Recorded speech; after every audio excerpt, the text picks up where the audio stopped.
We're in the town of Red Hill. And there she is.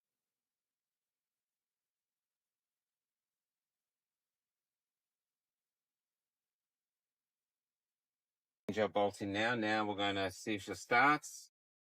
Everything's working. She's out of gear.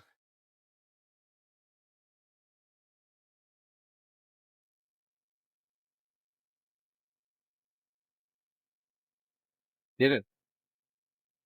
Now shall we test it to see see what power can put out?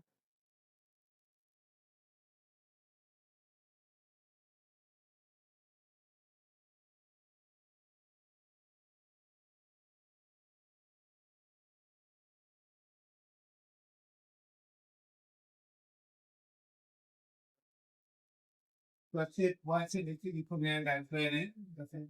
Oh, easy. Oh, that's the funny type place to know. I'm doing for the funny about, funny about. Hey, that just what I mean, but positive negative.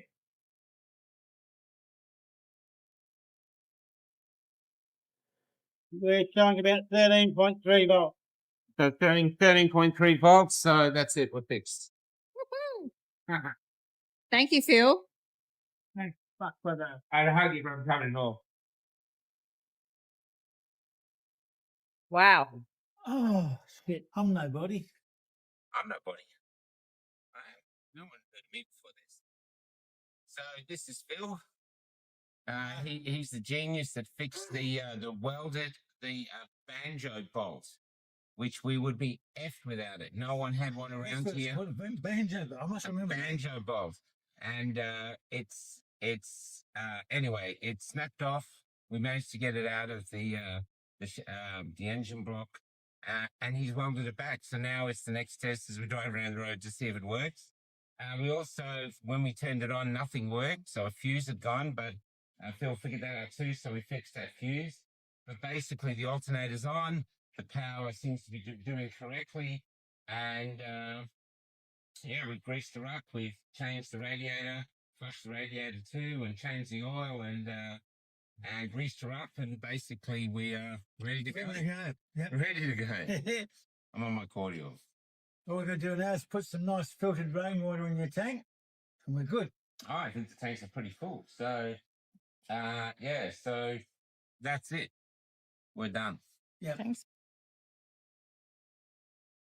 So we're here in Red Hill, South Australia, which has a population of what? About 40, 45 maybe. Yeah, and who are you? Tell us your name. Phil Mueller. Yeah. I moved here in about 2022 in October. And have you Australian born? Absolutely. I was born at Maitland down the road. And your ancestors, like your fathers, they come from another country, or you? No, fourth generation Australian. I am. Dad was an Aussie, and his dad was a German descendant, but his father was the bloke that actually came out from Germany. Okay. And did any of those of your ancestors, were any of them designated as a right-wing threat to Australia? No. And yet here we are now with you. So let's start the journey of why Albanese sees you as such a threat that he's bringing in hate speech laws. Now, what were you doing before you'd even heard of COVID? Oh, like I was living just like everybody else, you know. I was in my own little bubble, working with a family and kids and tennis and doing all the normal things that most people do.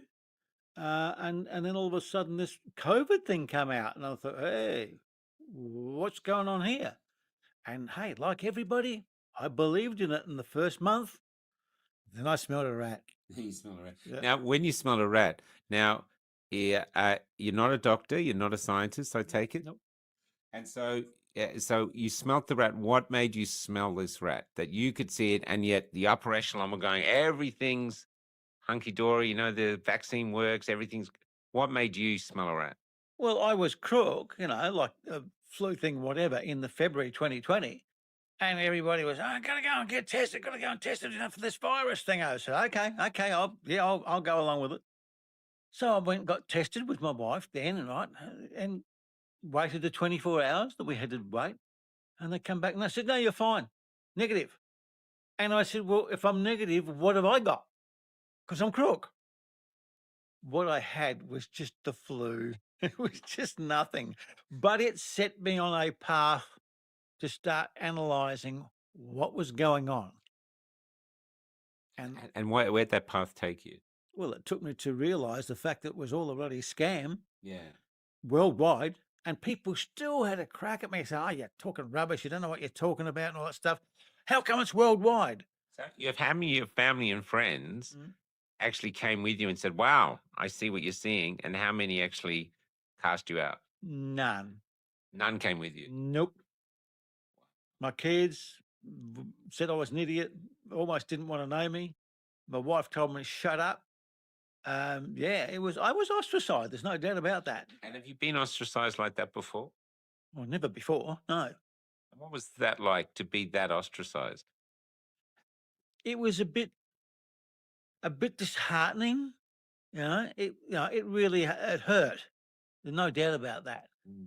But I knew in my own mind, in my own heart, that I was doing the right thing. I was on the right path, and nothing was going to stop me.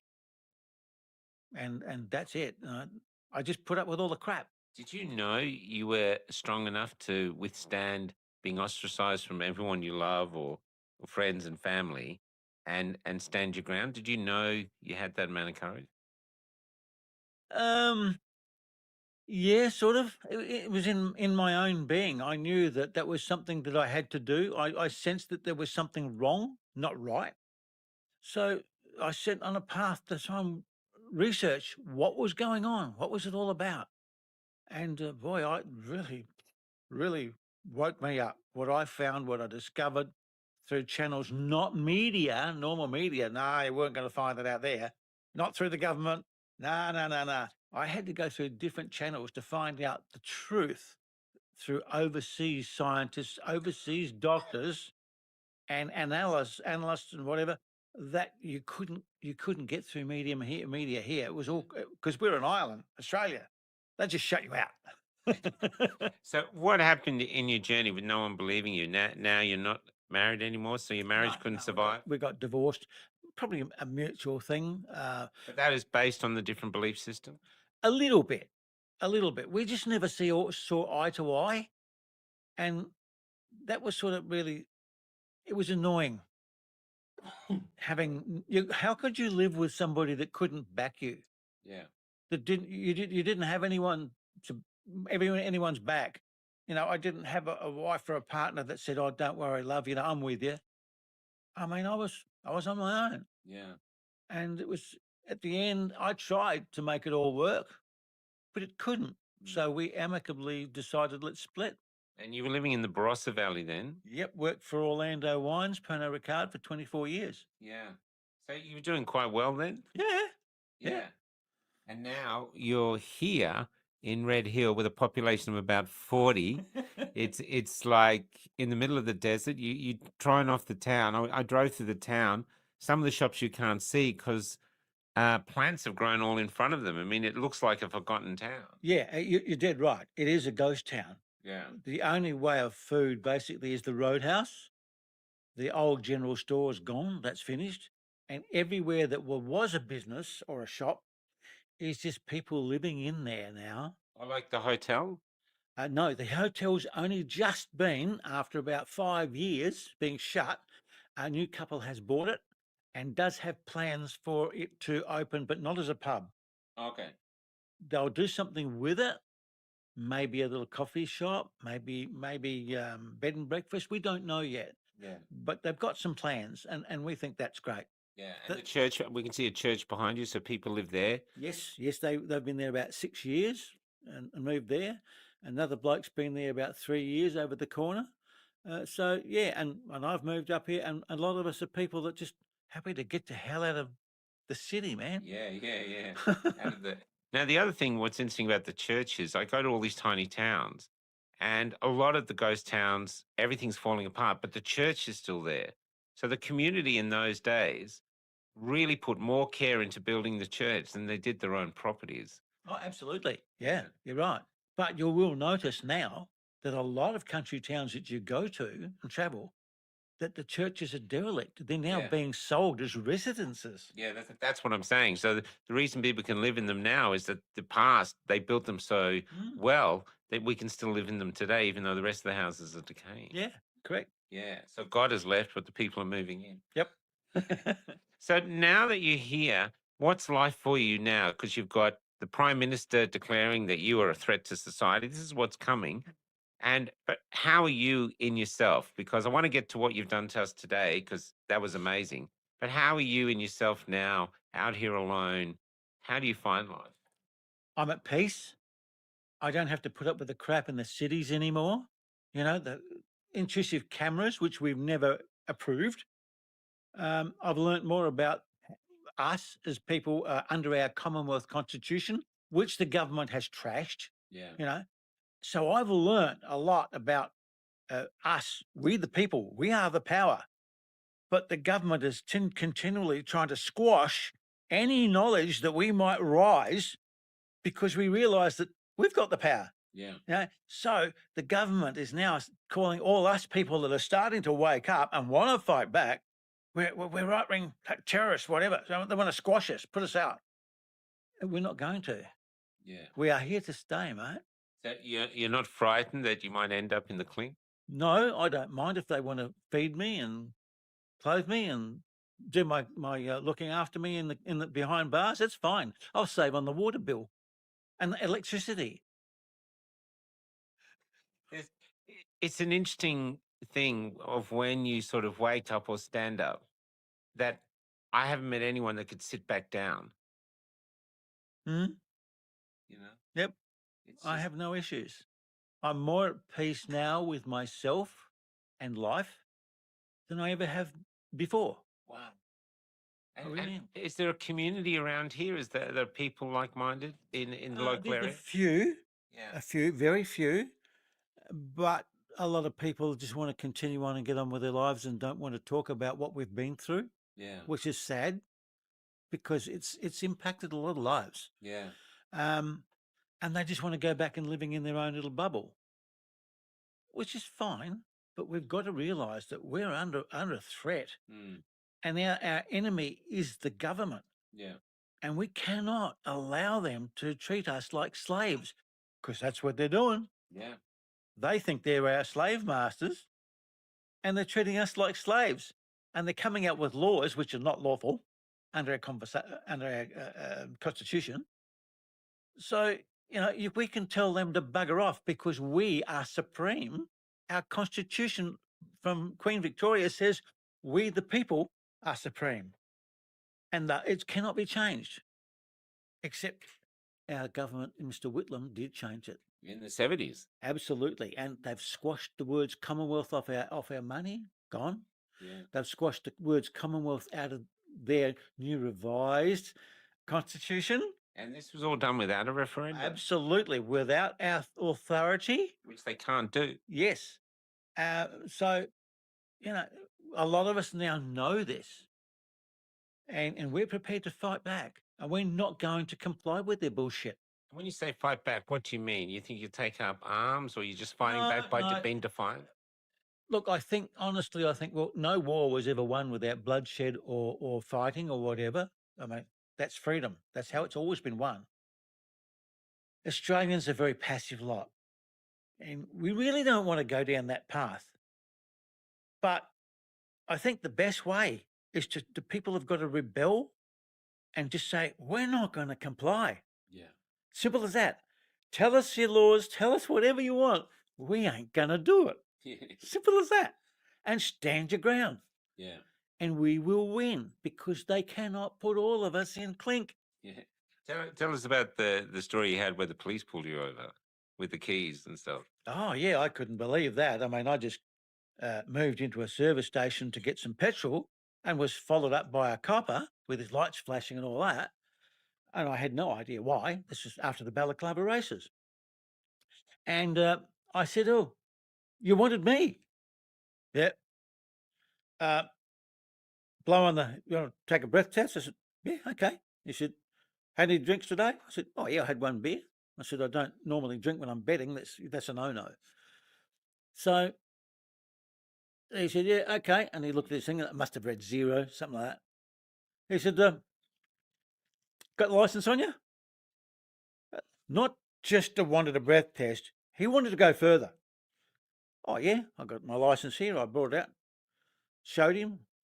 Oh, and he went to grab it. I said, no, you can't have it. I said, yeah, I'll show it to you, but you can't have it.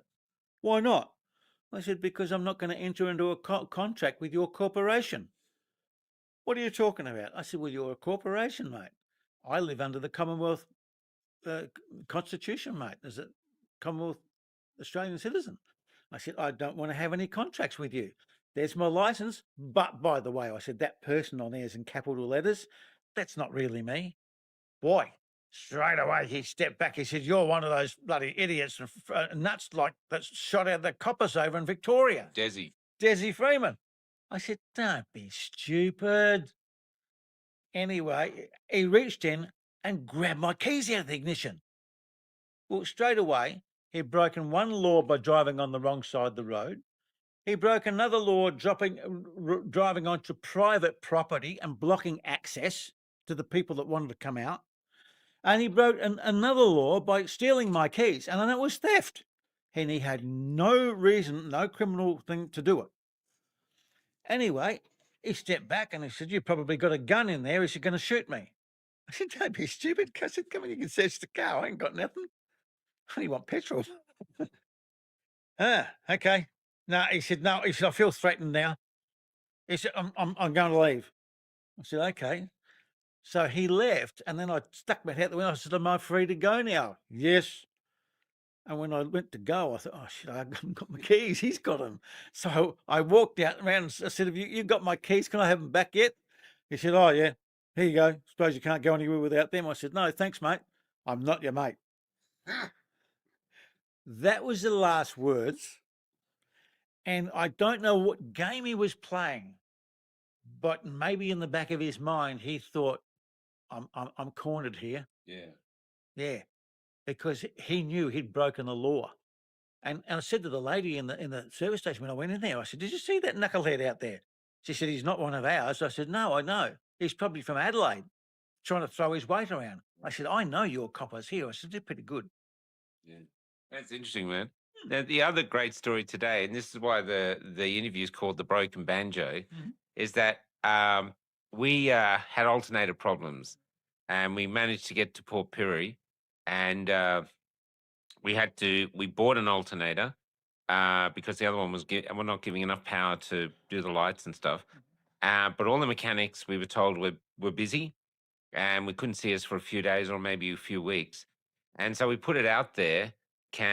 Is there anyone in our community who could help? So how did you hear about us?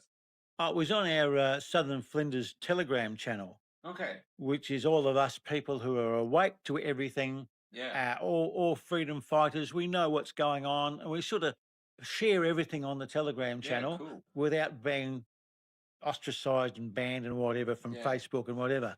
And there was sort of mentioned on the Facebook that you guys had a bit of trouble stuck in Pirie. And I said, oh, okay, well, if they want, I said, I can help out. I said, they can bring the bus here, and I've got a huge shed. And I contacted. And that's where we're in now. Yeah. And I sent Kelli a email that, hey, you're quite welcome to come here and do the work in the shed and whatever. And I said, at Red Hill, realising it was only 50 k's away, but what the hell. And she accepted. And yeah, it's been great. I've been able to help you guys out. And this is a great thing. So we got here. It's been fantastic. The shed's perfect. We changed the alternator around, but the alternator has a vacuum thing at the back. It's an old style, and 2 hydraulic hoses that go into the casing with they lock into the casing with a specialized bolt called a banjo bolt, and they're hard to get. No one around Port Pirie or the suburbs or the surrounding areas had one, and ours broke in half. And I'm looking at it. We managed to get it out of the engine block, and I'm looking at this peculiar or this rare sort of banjo bolt, thinking, what am I going to do? And then you decided to weld it. Well, yeah. I mean, something that I'd never seen before, and it was obviously specialized, Yeah. and you weren't going to get one anywhere soon, and you didn't want to be stuck here forever. So I thought, well, I got myself a little hot devil welder thingo, and I bought some brazing rods. And like from my school days and everything like that, I know that you can do a lot of good strong welding with low temperatures. Whereas if I used the arc welder, it would have blown it to bits, Yeah. because that's what they do.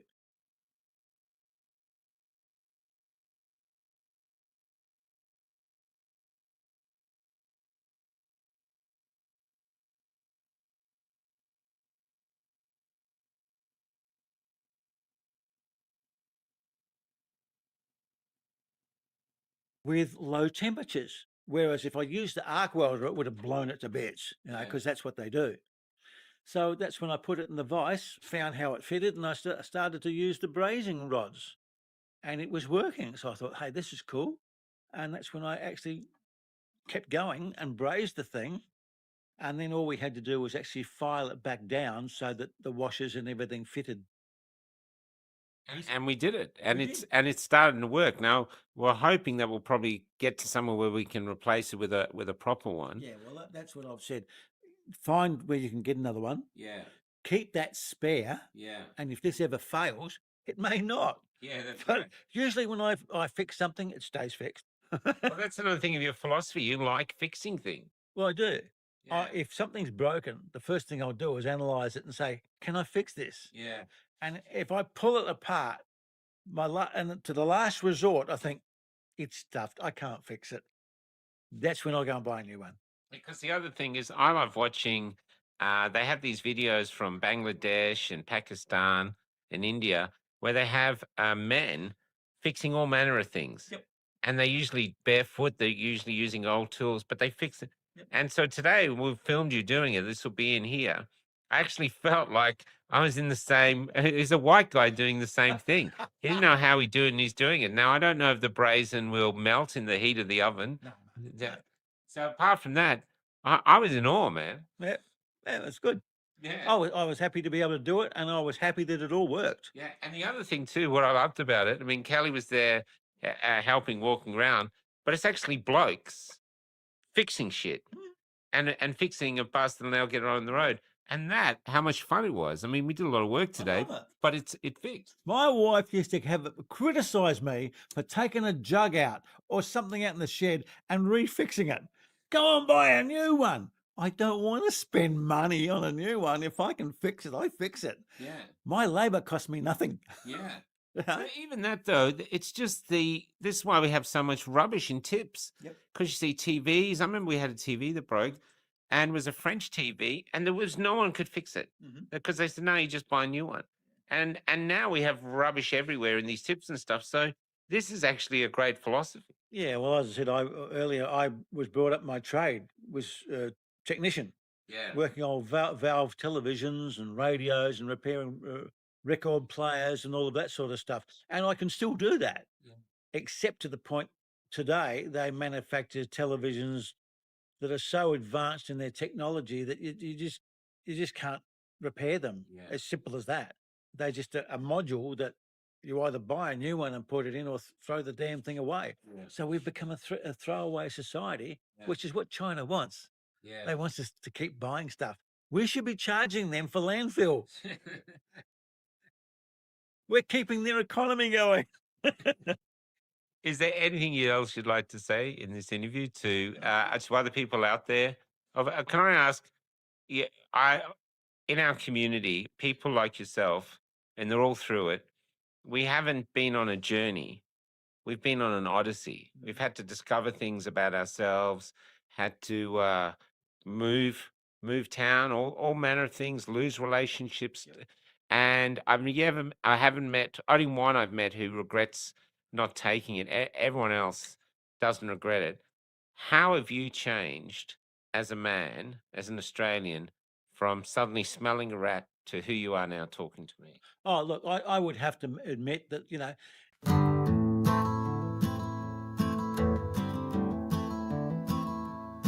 When I met Jesus Christ, he was almost 10 years old. He was helping his mother push a trolley full of all they owned. And because they couldn't find an inn they could get in, they were heading to the city and leaving Bethlehem. Couldn't you perform a miracle? I'm out of them, he said. I tried turning nothing into warmth, but it just made my mother cry. It just made my mother cry. Mary Magdalene has become a man, and tonight he's old, and she has been riding my tram. Now it's late and she's trying to sleep beneath a poster for a bank. Your dreams are important to us as it bathes her face in gold. Come give us your natural gifts, we make wealth from toil. Come pretend for history's page that we're advancing Australia fair. Let's pretend that we're all advancing Australia fair.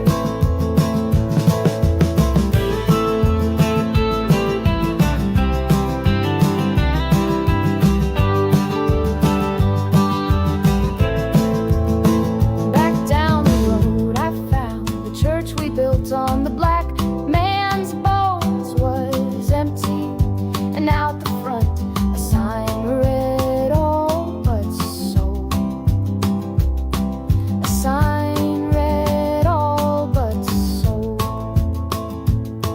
And we all owe so much money, but to whom we're not quite sure.